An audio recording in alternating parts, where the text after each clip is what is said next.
you were going north out of Lacrosse, there's probably 4 or 5 different route options. More than 24 area residents looked over the proposed sites for the CapX 2020 plan.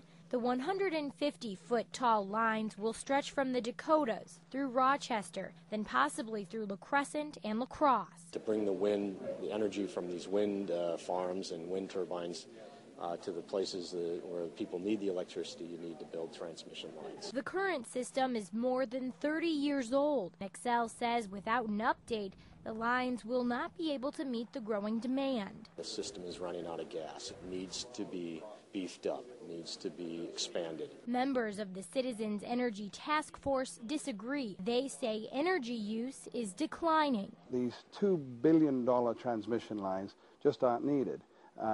And there are other ways that this can be done. A recent report says home energy use has dropped 3% in the third quarter. They say it's because of conservation, more families learning to go green. We as a people train each other and teach each other how to do this. Other sources can be used. Excel blames the slight decrease on a cool summer and the struggling economy. People are cutting back. People are having to find ways to save. Others are concerned about saving the environment. One of the proposed lines will cross the Mississippi, and some say it will hurt our natural resources.